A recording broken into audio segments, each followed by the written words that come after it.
hoy día nos toca ver el examen químico del examen general de orina, la parte química. Ayer vimos los parámetros físicos. A ver, recordemos un poquito. Un examen general de orina, un completo, tiene 3 partes. Examen físico, examen químico y el examen del sedimento urinario. El examen físico, en este examen son la mayoría de datos que los vemos de forma macroscópica y visual. Está el volumen, está el color, el aspecto de la orina, la densidad, el pH de la misma, el olor en algunos casos. Y ahora vamos a entrar a una serie de parámetros químicos y se los determina usando la tira reactiva.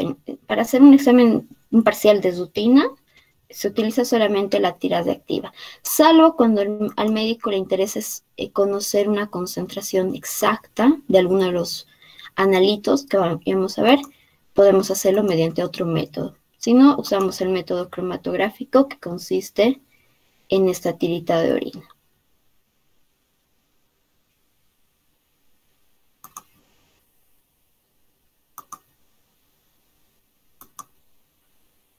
Bueno, están viendo, ¿no? Mi pantalla. Estoy compartiendo.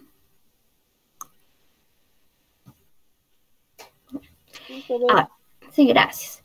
Entonces, el examen químico, chicos, se informa de forma cualitativa y también de forma semi-cuantitativa.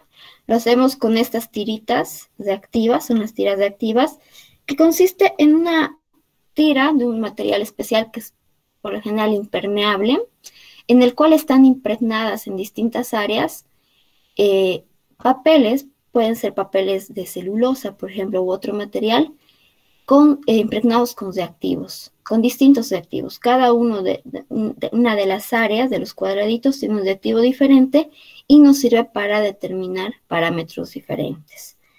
Y comparando con el control que se presenta en la etiqueta del frasco que contiene las tiras reactivas, nosotros informamos positivo o negativo a alguno de los parámetros, o le podemos dar un valor semi-cuantitativo, porque lo informamos en trazas o en cruces, dependiendo de la cantidad en la cual está presente ese componente.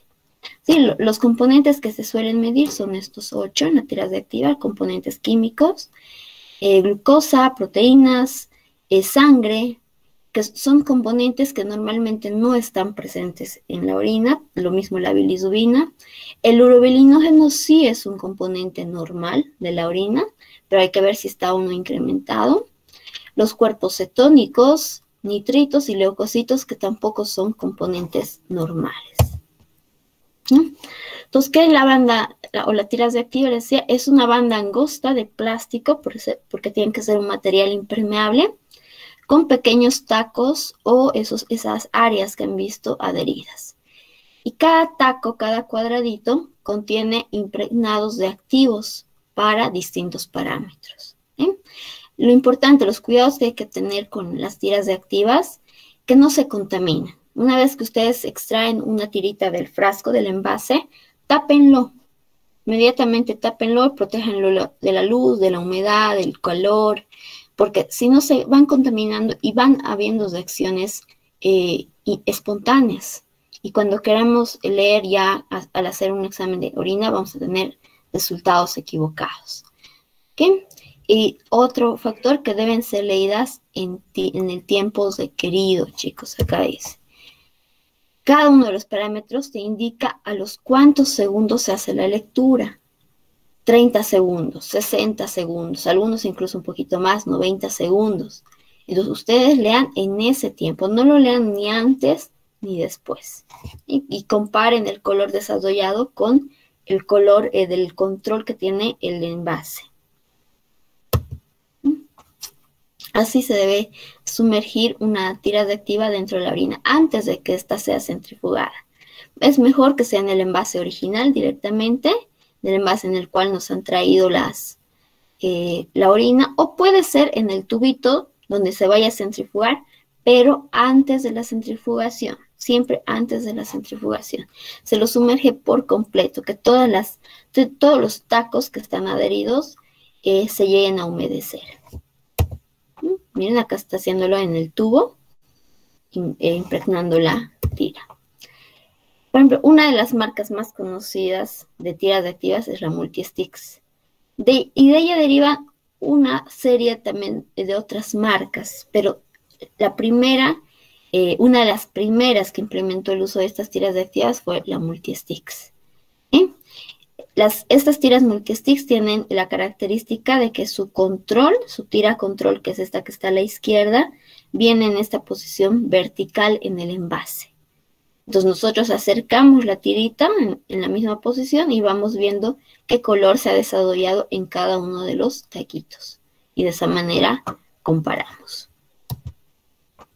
Y la Chemstreet es otra de las marcas también que ha evolucionado, ha sido uno de los fundadores en el uso de las tiras reactivas, y de esta deriva también otra serie de marcas. Entonces, en realidad tenemos solamente dos tipos de tiras reactivas, las que vienen de las Multi-Sticks y las que vienen de la marca Chemstreet. Y a diferencia de la Multi-Sticks, cuyo control está en posición vertical en el frasco adherido al envase del frasco, aquí veíamos algo así, la Chemstreet tiene la tira control alrededor del frasco, en la circunferencia del frasco, no en posición vertical. Entonces, para poder comparar los colores, yo tengo que echar el tubo, ponerlo en posición horizontal y de esa manera ir viendo la posición de cada taco. En esa se diferencian las dos tiritas. Ahora, nunca usen, aquí porque va la cruz, nunca usen un frasco de una marca respectiva para leer los resultados de tiras reactivas de otra marca. Tienen que comparar siempre con la tira control de su propia marca. ¿Sí? ¿Cómo es el uso de las tiras reactivas?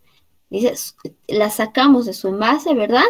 Hay que protegerlas de la luz, del sol, del calor, de la humedad, y las sumergimos completamente en la orina, en el envase original o en el tubo donde va a ir a ser centrifugada. Antes de sumergirla hay que darle unos pequeños toques a la orina, mezclarlo de una forma para que los componentes que se han podido sedimentar vuelvan a suspenderse. Se retira de forma inmediata, no la dejen la tira de orina dentro de la orina por mucho tiempo o minutos, sino solamente la meten, que se humedezca y la sacan. Y es el exceso, que siempre va a haber un exceso de orina al sacar, lo eliminan dándole toquecitos con el mismo borde del frasco o si no con un papel absorbente. ¿Sí? No tiene que haber exceso, porque si hay exceso es posible que haya contaminación entre tacos. Va a pasar un poquito de orina que ya está con el reactivo al otro taco. Entonces, mejor eliminar ese excedente. ¿Sí? Y se compara con las áreas respectivas, con la carta de colores del envase, con una buena iluminación. Ahora, también esto, así como el examen físico, ayer decíamos que es subjetivo, que es relativo, que algunas personas pueden ver un color de orina y otras van a ver otro color. Lo mismo sucede con la lectura de las tiras reactivas. Uno puede estar viendo que parece que ha marcado verde y en realidad es verde azulado. O sea. Entonces, para evitar eso, algunos laboratorios han implementado el uso de estos lectores, autolectores de tiras de orina.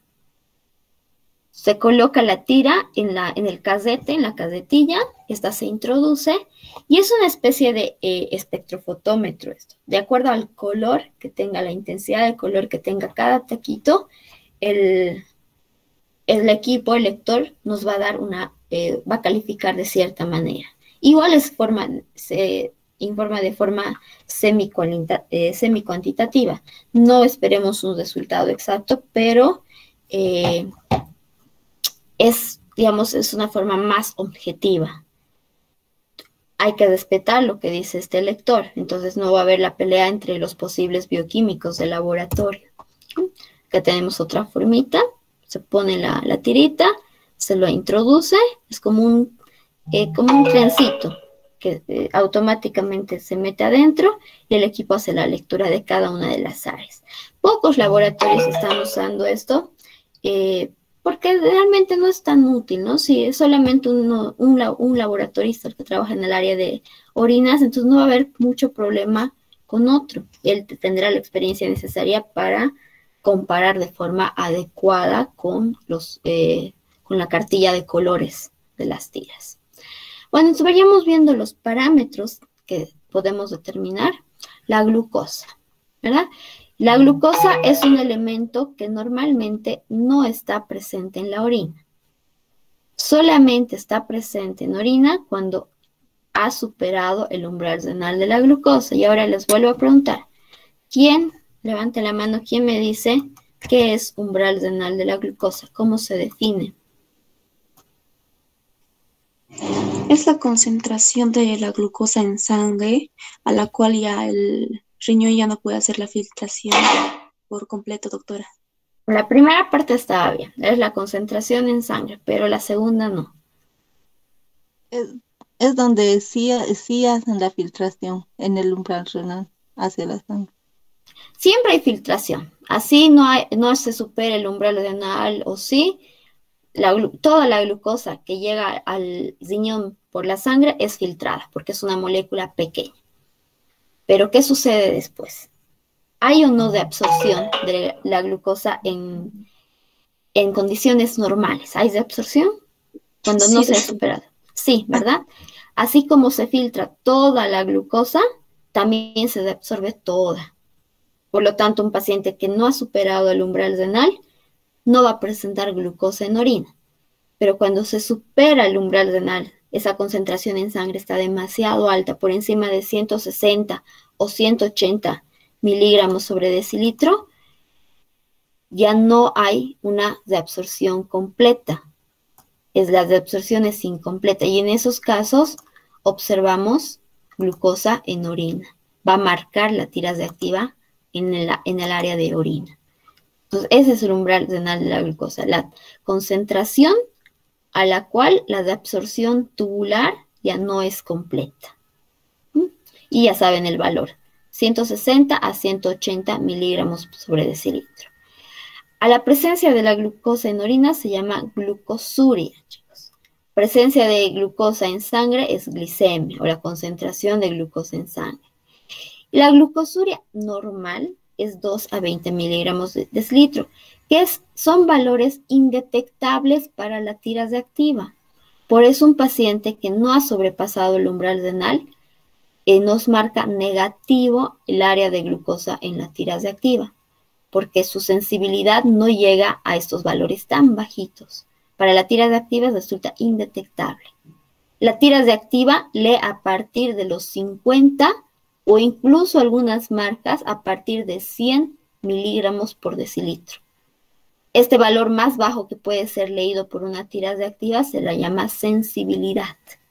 Es la sensibilidad de la tirasa activa para la glucosa. En algunas marcas 50 y en otras de 100 miligramos por decilitro. Por eso un paciente normal nos da negativo. Ahora, la lectura se hace semicuantitativa. Si es que ha aparecido glucosa en orina, se puede informar como trazas o cruces.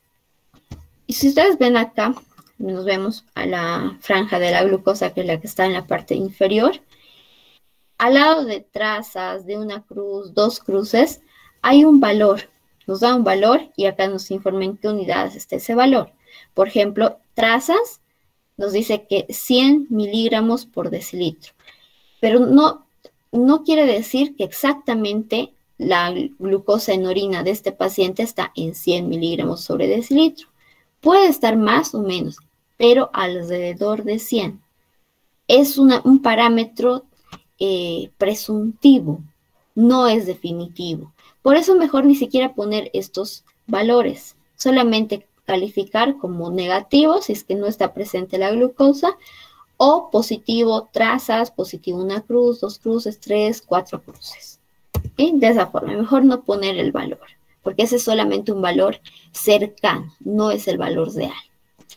Ahora, ¿cómo determina la tirasa activa la presencia de glucosa? Lo hace también por un método colorimétrico. Hay una reacción colorimétrica. La glucosa que está presente en la orina se oxida en presencia del oxígeno y de la enzima glucosa oxidasa. Esta tirita reactiva en su área de glucosa está impregnada por la misma enzima que utilizamos para la determinación en sangre, la glucosa oxidasa. Entonces forma ácido glucónico y hay liberación de peróxido de hidrógeno. Y también la tira reactiva está impregnada por el yoduro de potasio. Es un cromógeno que se une al peróxido de hidrógeno. Esa es la segunda etapa de la reacción. El peróxido de hidrógeno liberado se une al cromógeno yoduro de potasio, se oxida este cromógeno y se torna de un color cada vez más oscuro, pasando por un verde oscuro, verde pacay, hasta un marrón oscuro. ¿Sí? Miren los colores que pueden aparecer en el área de orina. Si es negativo, va a permanecer el color del principio, celeste. Y ya si hay reacción de los reactivos con la glucosa, es decir, hay glucosa en la orina, se torna desde un verde claro, verde más oscuro, verde pacay, café, hasta un tono marrón oscuro. ¿Okay? Entonces, esa es la reacción, es una reacción colorimétrica también. ¿Y en qué pacientes aparece glucosa en orina? ¿En cuáles va a estar incrementado? Porque lo normal es que no haya, que salga negativo, eso es lo normal. En pacientes con diabetes mellitus descontroladas, cuya glucosa se eleva demasiado, supera el umbral renal de la glucosa y aparece en orina. Personas con alteración en la absorción tubular, que tengan algún fallo tubular, como son los túbulos los encargados de absorber la glucosa, sobre todo el túbulo contorneado proximal. Si hay algún daño en este, no se debe absorber por completo y aparece en orina. En el embarazo es generalmente por la presión por parte de todo el feto y la placenta que va contra el tracto urinario de las madres. ¿Sí? Ahora, falsos negativos. ¿Cuándo aparece un falso negativo? ¿Cuándo se da un falso negativo? Eso quiere decir falso negativo que aún habiendo glucosa en la orina, esta nos marca negativo, la tira nos marca negativo. Puede ser por el consumo de vitamina C. Pacientes que están consumiendo vitamina C suelen desarrollar falsos negativos, porque la vitamina C interfiere con el desarrollo de esta reacción. Y cuando falsos positivos, es decir, que a pesar de que la persona no tiene glucosa en orina, marca positivo la tira. Cuando hay contaminación con hipoclorito, por ejemplo. Entonces, si hemos utilizado un envase para recolectar la orina que ha sido lavado con hipoclorito y no ha sido bien enjuagado, ahí ya tengo contaminación con este material, con este desinfectante, y me va a salir una glucosa positiva. Y lo mismo ocurre con el peróxido de hidrógeno. Peróxido de hidrógeno es uno de los subproductos de la reacción. Entonces, yo he contaminado de alguna forma el envase o la misma orina con peróxido de hidrógeno externo, voy a tener el mismo cromógeno oxidado, la formación del cromógeno oxidado, y voy a tener un falso positivo. ¿Sí? Pues la presencia de glucosa en orina, ¿de qué depende? Uno, del nivel de la glicemia. Si supera el umbral renal de la glucosa, hay glucosuria. Pero también depende de la velocidad de filtración glomerular. Si la velocidad de filtración glomerular está demasiado acelerada comparada con la de absorción tubular, va a aparecer glucosa en orina. Es decir, se está filtrando mucha glucosa a un ritmo muy acelerado y no le está dando tiempo al túbulo renal de absorber toda esa glucosa. Entonces, cuando la velocidad de filtración glomerular está acelerada, también puede haber presencia de glucosa en orina. O cuando hay algún daño tubular que impida la absorción. ¿Bien? Nos indica también la presencia de glucosurias diabéticas, pacientes mal controlados. En algún caso nos alertaría de una glucosuria alimentaria, pero que es solo transitoria. Esto se produce en pacientes que acaban de consumir algún alimento y su glicemia, ya saben, se va a elevar. Siempre se eleva después de los alimentos. Si le toman en ese momento o se hace una toma de muestra en ese momento de orina, vamos a ver glucosa en orina. Y la glucosuria renal. Eso se refiere a que por problemas renales hay presencia de glucosa en orina, no porque se haya superado el umbral renal de la glucosa. ¿Qué sucede en estos casos generalmente? Por ejemplo, algunos ejemplos de esto es el síndrome de Fanconi, que consiste en una hemólisis intravascular, intoxicación por metales pesados y la glucosuria renal benigna. Lo que sucede acá es que el umbral renal de la glucosa a veces disminuye. Ya no es 160, 180, sino es menor en estos pacientes. Esa es la benigna. Eso es una alteración genética. Pacientes que tienen un umbral renal de la glucosa menor a lo normal. Y lo que ya sí es patológico es el síndrome de Fanconi, por ejemplo. Hay una hemólisis tan acelerada, se está liberando demasiada hemoglobina. Esa hemoglobina también pasa al riñón y hay mucho trabajo en su deabsorción, de tal forma que los túbulos llegan a ser dañados por la deabsorción de hemoglobina que deben ejercer. Y la intoxicación por metales pesados, sobre todo el plomo, ocasiona lo mismo, una degeneración de la pared tubular que impide una deabsorción completa. Ahora, el segundo parámetro del que vamos a hablar en las tiras reactivas son las proteínas. Las proteínas son moléculas grandes, chicos. Tienen un peso mayor a 60 kilodaltons. Y ayer veíamos que se filtran normalmente en el glomérulo moléculas menor a este peso. Por lo tanto, las proteínas no deberían ser filtradas. No deberían aparecer en orina. ¿Cuándo aparecen? Cuando hay problemas en la filtración glomerular. O cuando las pequeñas proteínas, porque también hay proteínas chiquitas que sí son filtradas, que son la minoría, pero y son reabsorbidas después porque el organismo las necesita. Cuando hay problemas en la deabsorción de estas últimas, también va a haber proteinuria, presencia de proteína en orina. Y la proteinuria normal es menor a 150 miligramos en 24 horas. O si tenemos una orina casual, menor a 20 miligramos por decilitro. Esta sería menor a 150 24 horas, es el rango normal de la proteinuria de 24 horas. Y para orina casual, menor a 20 miligramos por decilitro de orina. ¿Bien? La sensibilidad de las tiras reactivas en el área de proteínas es 5 miligramos por decilitro. Entonces, por menos cantidad que esté incluso en pacientes normales, puede ser detectada. La especificidad, 99% para albúmina, que es la principal proteína plasmática que es filtrada si es que hubiera un daño en el glomérulo, algún problema en la filtración. No es tan buena la tira reactiva cuando el problema de proteinuria se debe a un defecto en la absorción tubular, porque en estos casos no va a aparecer albúmina en orina, sino lo que está apareciendo son pequeñas proteínas que deberían haber sido reabsorbidas, pero no lo fueron. Ahora, bueno, ¿cómo es la lectura? Es trazas, puede calificar, o de 1 a 4 cruces. Y también el envase de la orina.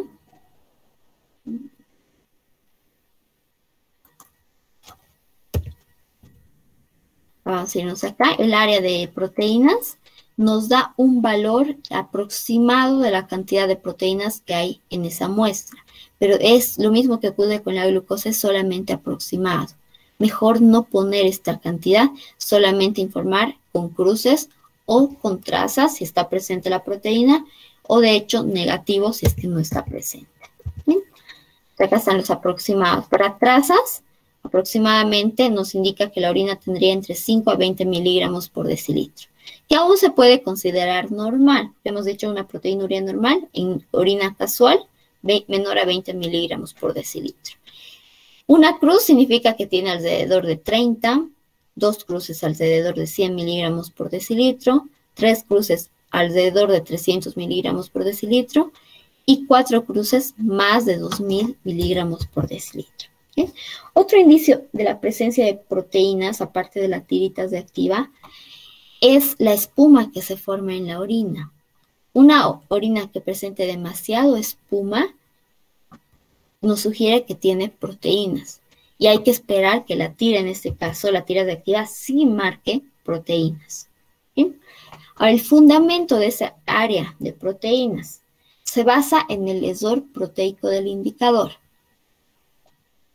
¿Qué quiere decir eso? ¿Qué quiere decir lesor proteico del indicador? En presencia de albúmina, el indicador de pH que está impregnado en la tira reactiva vira de color aunque no haya un cambio de pH. Por los indicadores normalmente cambian de color. Hay un viraje de color cuando cambian de pH. Tienen sus rangos de pH para cambiar. En este caso, aunque no haya cambio de pH, el pH se mantiene constante en la tira reactiva porque también hay un buffer. No hay cambio de pH, pero el indicador cambia de color. Y eso es solamente por la presencia de albúmina. Por eso se llama error proteico del indicador. El indicador se está equivocando, está cometiendo un error. Está virando de color cuando no debería. ¿Sí? El indicador con el que está impregnado la tira es el azul de tetrabromofenol. Y su nombre completo es 3,3,5,5 tetrabromofenol sulfonftaleína. Pero ustedes le pueden decir azul de tetrabromofenol. ¿Okay? Y tiene un buffer también esa área que mantiene el pH constante a 3. Por lo tanto, no va a haber cambio de pH. Pero por la presencia de albúmina, si es que la orina tuviese albúmina, sí va a haber un cambio de color. ¿Okay? Puede cambiar desde un color amarillo, que es la bandita control, pasando por distintas tonalidades de verde hasta llegar al verde azulado. Acá está la tira reactiva, por ejemplo. Si no hay proteínas, se mantiene amarillo. Y si hay presencia de proteínas en orina, va pasando por distintas tonalidades de verde hasta llegar al verde azulado, que significa 4 cruces. Ahora, la interpretación. Esa cantidad normal de proteínas que hemos dicho, menor a 20 miligramos por decilitro, que puede haber en cualquier persona, es debido a pequeñas proteínas que sí pueden ser eliminados en orina. Entre ellas está la mucina. Es la que forma el filamento mucoide o el mucus que a veces observamos en algunas orinas. También tenemos acá la proteína de Tan-Horsfall. Tiene un peso menor a 60.000 Daltons, por lo tanto se puede filtrar. Esta proteína de Tan-Horsfall, por ejemplo, es la que le da la base a los cilindros renales que se forman y se eliminan en algunos pacientes, tienen como base, como soporte a la proteína de Tan-Horsfall. Son pequeñas proteínas de bajo peso molecular. Otra proteína que se puede encontrar, pero que ya no es tan benigna, es la proteína de Benson-Jones, que también es una proteína de bajo peso molecular, pero cuando hay presencia de esta proteína de Benson-Jones, ya nos indica una posible neoplasia. Se caracteriza incluso por ser un marcador de linfomas. En los linfomas o en el mieloma múltiple, que es un tipo de neoplasia, aparece la proteína de Benson-Jones en orina. ¿Sí? Ahora, la proteinuria falsa o por contaminación se debe a la contaminación de la orina por secreciones que están alrededor del meato urinario. Puede ser una leucosidea vaginal, es una secreción vaginal. Puede ser por contaminación con el líquido menstrual, cuando la mujer está con su menstruación. Por líquido seminal en el caso de los hombres, porque comparten el mismo conducto de salida. O en casos de inflamación de la uretra, la uretritis, secreciones perianales igual, puede haber una contaminación fecal incluso, o sangre por las lesiones llamadas hemozoides. Entonces, todos estos líquidos, sangre, secreciones, la leucosidea vaginal, todo contiene proteínas. Si la orina se ha contaminado con estos componentes, va a haber proteínas en ella. Y proteinuria por otras causas, que no sea daño glomerular, fiebre, estrés, exposición al frío, un ejercicio físico intenso, algunas infecciones o inflamaciones del tracto urinario, de los uréteres, de la vejiga, de la uretra. Hay lo que se conoce como proteinuria ortostática, que sucede cuando el paciente se pone de pie. después de haber estado sentado varios tiempos, muchos minutos o muchas horas. Y la insuficiencia cardíaca congestiva, que aumenta la presión hidrostática, de la cual depende también la filtración glomerular. ¿Sí? Ahora, lo malo es que la presencia de proteínas se deba a un fallo glomerular. Ahí sí hablamos de un problema renal. ¿Sí? Y esto se puede deber a una inflamación del glomérulo, la glomerulonefritis, a problemas autoinmunes como el lupus eritematoso sistémico, un aumento en la presión arterial, el embarazo, sobre todo si hay preeclampsia, la diabetes mellitus que daña de forma crónica el riñón. ¿Okay? Y cuando se dan estos casos, por lo general hay presencia también de cilindros y células redondas. Acompañan a la presencia de proteínas. Los cilindros de distintos tipos y las células redondas. Entonces, ver cilindros, células redondas y determinar proteínas en orina nos está hablando de un fallo renal. Ahora, también hay proteinurias tubulares, cuando son los túbulos los que están fallando en la absorción de las pequeñas proteínas, las de bajo peso molecular.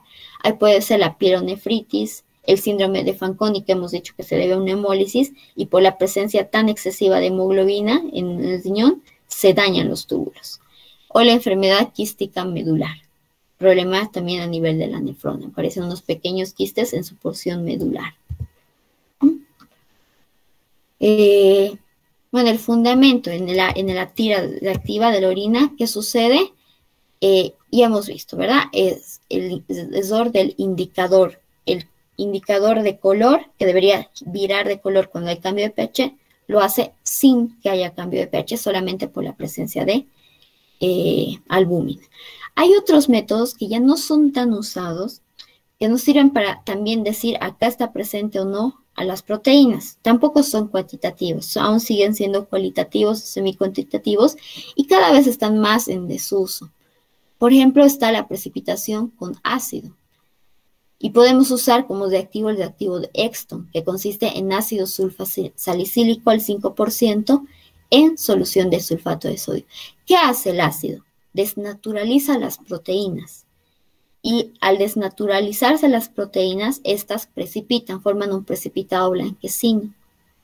Entonces, si nosotros ponemos a una alícuota de la orina el reactivo de Exton y se torna blanco el fondo, es porque hay presencia de proteínas. Y de acuerdo a la cantidad de precipitado formado, igual podemos informar como trazas, una cruz, dos cruces. Y lo bueno de esto es que no solamente determina la albúmina, también puede determinar otro tipo de proteínas que son filtradas a nivel glomerular, como las globulinas, que son otras proteínas plasmáticas, glucoproteínas, una unión entre carbohidratos y proteínas, la misma proteína de Benson-Jones. Ahí vamos a quedar. La siguiente semana vamos a hablar de esta proteína de Benson-Jones y cuál es la utilidad de su determinación. ¿Hasta aquí alguna pregunta, chicos? Doctora, buenos días. Buen día. Habla de que, bueno, como sabemos, en la orina no debería existir proteínas, ¿verdad? No deberían filtrarse. ¿Y por qué entonces hablamos de una proteinuria normal? ¿Puede que haya por esas contaminaciones que dijo? Es por las pequeñas proteínas, las de bajo peso molecular, la de Tan-Horsfa, la mucina, que son filtradas porque tienen bajo peso molecular, pero también deberían ser reabsorbidas la mayor parte. No hay una reabsorción completa de estas proteínas, hay una reabsorción parcial. Solo pasa a la orina una pequeña porción y de ahí vienen esos 5 a 20 miligramos por decilitro. Pero cuando aumenta disminuye la reabsorción tubular de estas pequeñas proteínas, también se puede ver una proteinuria aumentada. Ya va a ser detectada por la tira reactiva. Y lo mismo cuando se filtran las proteínas de alto peso molecular, también son detectables ya por la tira. Gracias, doctora. ¿Alguna otra consulta, chicas?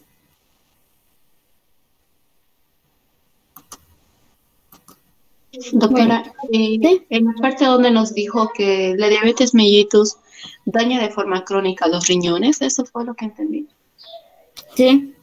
O sea, por eso también cuando un paciente presenta diabetes, a la larga va a presentar proteinuria, va a presentar glucosuria, porque su glicemia está descontrolada, de hecho. Y la carga que le están dando a la nefrona cuando ingresa la glucosa o cuando no se absorbe completamente, en general daña los túbulos. Hay un daño a los túbulos.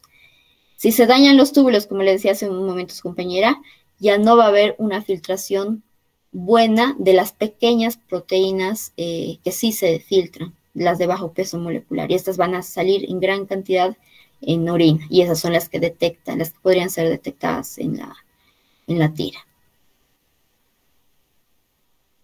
Gracias, doctora. Ya, chicas, hasta aquí va a ser el examen.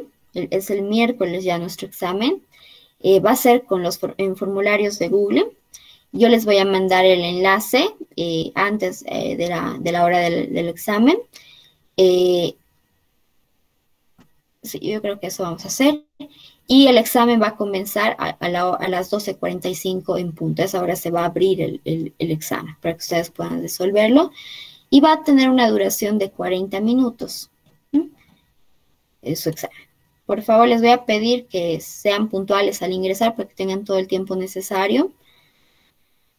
Y también sean puntuales a la hora de entregar, de subir sus respuestas, porque si pasan del tiempo, ya no va a ser válido. Ya no se les va a recibir como tal. Voy a dar a las 12, sería 1:25 en punto, se cierra la entrega de resultados. ¿Sí? Está bien, doctora. Bueno, entonces sería todo hasta aquí, hasta lo que hemos visto hasta ahora. Hasta la diapositiva donde me he quedado, que es la interpretación de la proteinuria, hasta ahí, el examen. ¿Sí? Bueno, entonces eso sería todo, chicas. Nos vemos o su examen, estudien para el miércoles. Chao, chicas. Gracias, Está bien, doctora. doctora. Chao, chao. Doctora. Hasta luego.